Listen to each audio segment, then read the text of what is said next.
जय श्री महाकाल हरिहर। हर मानव की भाव की क्षमता उसके अनुभव पर निर्भर करती है, उसके अभ्यास पर निर्भर करती है, उसके अध्ययन पर निर्भर करती है। तो अध्ययन किस प्रकार का अध्ययन हो रहा है मानव जाति में? भ्रमित अध्ययन हो रहा है तो उसकी क्षमता पात्रता नहीं है। न सुनने की क्षमता है, न देखने की क्षमता है, न समझने की क्षमता है, न बोलने की क्षमता है, न पाने की क्षमता है, न देने की क्षमता है। क्योंकि हमको ये समझ में आ जाए कि पहले अध्ययन किसका करना है और अभ्यास क्या देना है और क्या ग्रहण करना है, क्या विसर्जित करना है, क्या हमको प्रकट करना है, ये पहले प्रकट में पता चल जाए हर मानव जाति को। तो मानव की आज क्षमता जो बढ़ेगी वो सिर्फ और सिर्फ भाव की क्षमता जो बढ़ेगी, मतलब इमोशनल जो कैपेसिटी बढ़ेगी मानव की, वो बढ़ेगी सिर्फ और सिर्फ अध्यात्म विधि से। अपनी आत्मा का अध्ययन करने से ही मानव की क्षमता बढ़ेगी, ये बात निश्चित है। इसलिए भारत को आध्यात्मिक देश कहा गया है, पर वो तो गायब ही हो गया। काय का आध्यात्मिक देश, वो नाम वो हट ही गया। अभी तो पूरे सीधे कॉन्वेंट एजुकेशन, ठीक है। अभी कॉन्शियस एजुकेशन नहीं प्राप्त हो रहा, कॉन्वेंट एजुकेशन प्राप्त हो रहा है, ठीक है। तो इसलिए ये बात कही जा रही है कि कॉन्शियस एजुकेशन अध्यात्मवादी है, जो कि सअस्तित्ववादी से प्राप्त होता है। आदर्शवाद और भौतिकवाद से मानव की भाव की क्षमता नहीं रहती, किसी प्रकार की भाव की क्षमता नहीं है, सिर्फ जेलसी है उसमें। जो भी एजुकेशन है आज वो सिर्फ जेलसी पैदा करता है, घृणा पैदा करता है, ईर्ष्या पैदा करता है, एक दूसरे के प्रति और प्रतियोगिता पैदा करता है। इससे मानव की कभी भी क्षमता नहीं बढ़ने वाली, वो घटने वाली, वो घटी रही है। तो इसलिए हम बोल रहे हैं कि मानव जैसा भाव रहता है वैसे ही प्रकट करता है, और जैसा प्रकट करता है वैसे ही वो ग्रहण और सेवन करने की उसकी क्षमता पात्रता रहती है, ठीक। तो दुखी व्यक्ति हमेशा दुख को ही ग्रहण करता रहता है और संग्रह करता रहता है और प्रकट करता रहता है। अर्थात वो कहीं ना कहीं वो शिकायत ही ग्रहण करता रहता है, निंदाएं ग्रहण करता रहता है, एक दूसरे की चुगली ग्रहण करता रहता है, एक दूसरे की मानव जाति में गुस्सा ही ग्रहण कर रहा है, ठीक है। नौटंकी ही ग्रहण कर रहा है, भ्रमित चीज ही ग्रहण कर रहा है, ठीक है। और जैसे ग्रहण करता है फिर वैसे संग्रह रहता है। मानव ने यदि शिकायत ग्रहण करी है, अभाव ग्रहण करा है अपनी जिंदगी में, तो वो वही इकट्ठा कर रहा है अपनी जिंदगी में। और याद रखो, जिसके जीवन में जितनी शिकायत है, जितना भाव है, वो उतना अशांत है, उतना दुखी है, उतना पीड़ित है, उतना संकट में, उतना कष्ट में है, उतना भयभीत है और रहेगा। और वो इसलिए प्रकट करा जा रहा है, उसको भयभीत है, भविष्य को लेके और भूतकाल की बात को लेके और अतीत को लेके मातम में बनाए रखता है, और भविष्य को लेके बहुत भय है उसको। अब जिंदा नहीं रहना हो रहा है। It's very hard to survive in the life. They can't live blissfully their life. तो ये बात हमको समझ में आ जाए। दुखी व्यक्ति इसलिए दुखी प्रकट करता रहता है, उसके जीवन में कभी शांति नहीं रहती, क्योंकि पूरे शिकायतों से भरा पड़ा है, अभाव से भरा पड़ा है। तो वह आपको दुखी व्यक्ति के साथ कोई भी कार्यक्रम करो, वो दुखी व्यक्त करने वाला है। और दुखी व्यक्ति कोई भी कार्यक्रम करेगा तो वो दुखी प्रकट होने वाला है।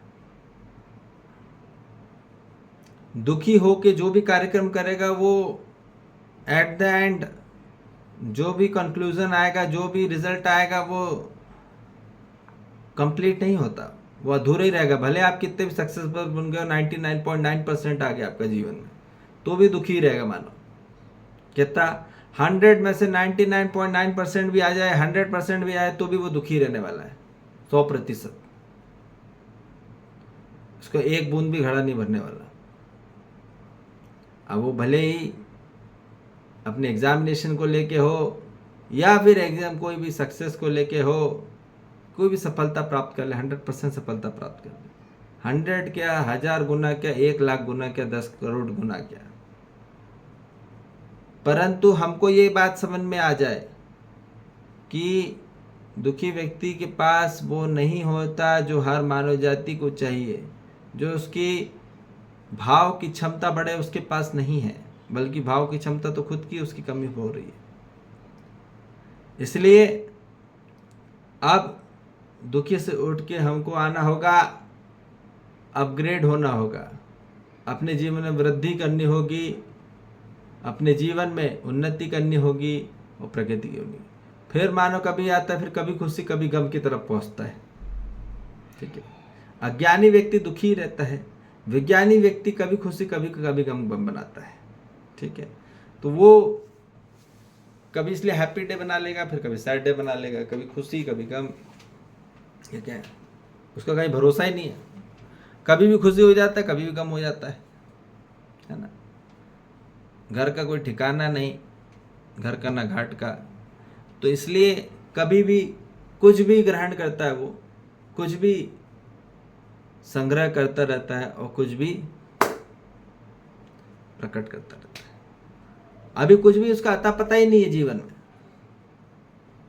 कहाँ जाना, क्या आना, दिशा है नहीं, और एफर्ट किया जा रहा है। अब क्या हो रहा है, मानव जाति के पास डायरेक्शन नहीं है, पर वो they are doing effort so much, very hard work. What happens if you doesn't have the directions in your life, but if you do 100% effort, what happen?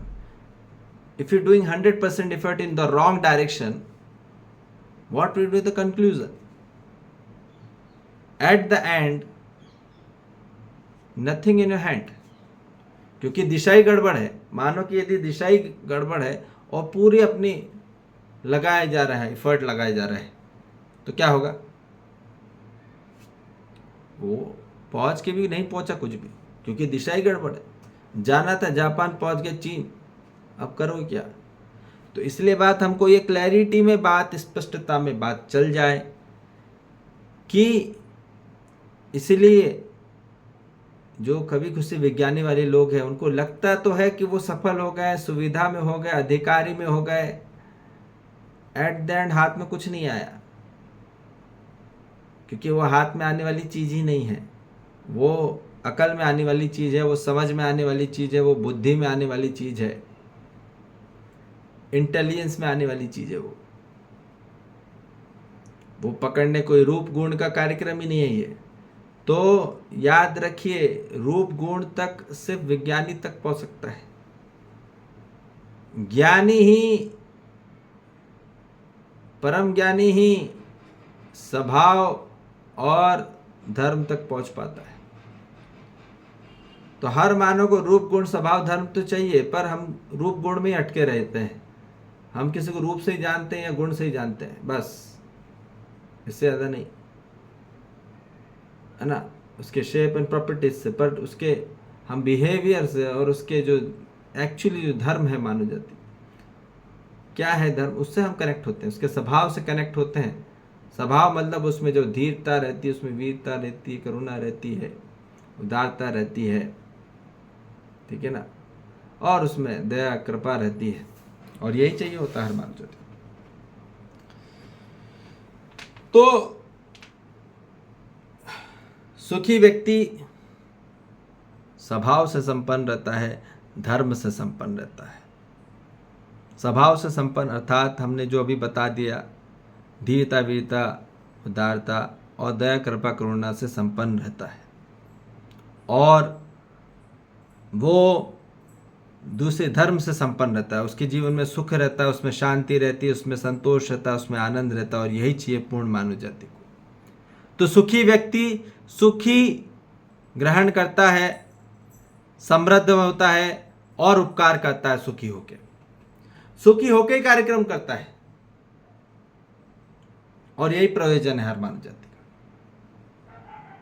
यही होना है। सबसे पहले सुखी होना है, फिर काम करना है। पर लोग क्या कर रहे हैं, पहले काम निपटाने की कोशिश कर रहे हैं कि मैं 50 साल 60 साल 70 साल पूरे काम ही निपटा लूं, अपनी पूरी जिम्मेदारी निभा लूं, फिर मैं सुखी होऊंगा। ना जी ना, कर्म से धर्म नहीं हुआ आज तक। कर्म ही धर्म जो कहा गया है गीता में, वो आज तक धर्म नहीं हो पाया कर्म से। वो समझ से ही धर्म होगा, ज्ञान से ही धर्म होगा, और जागृति से ही धर्म होगा। और यही चाहिए पूर्ण मानव जाति को। करने से आज तक कोई सुखी नहीं हुआ। आप करते रहो किसी के लिए भी, वो न सुखी होने वाले ना आप सुखी होने वाले। थोड़ी देर के लिए खुशी का भी गम होता रहेगा, और नहीं तो दुखी मरते रहोगे। तो ये संपूर्णतः हमको क्लैरिटी में बात समझ में आ जाए कि अब हमको हर मानव जाति को सुखी अपने व्यक्तित्व तक लाना होगा। अपने आप को जीवन में सम की वृद्धि लाना होगा। अपने आंतरिक में सुख से भर जाना होगा, शांति से भर जाना होगा, संतोष से भर जाना होगा, और आनंद से भरना होगा। यही समृद्धि है, और इसी से हमको उपकार करना है। सुखी होके, शांति होके, संतोष होके, आनंद होके उपकार करना है, ना कि दुखी होके, अशांत होके, असंतोष होके और मातम में होके कोई व्यक्ति सही कार्यक्रम नहीं कर सकता।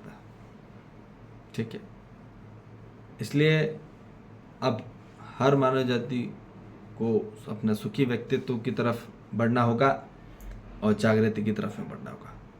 ठीक है जी, जय श्री महाकाल, हरिहर।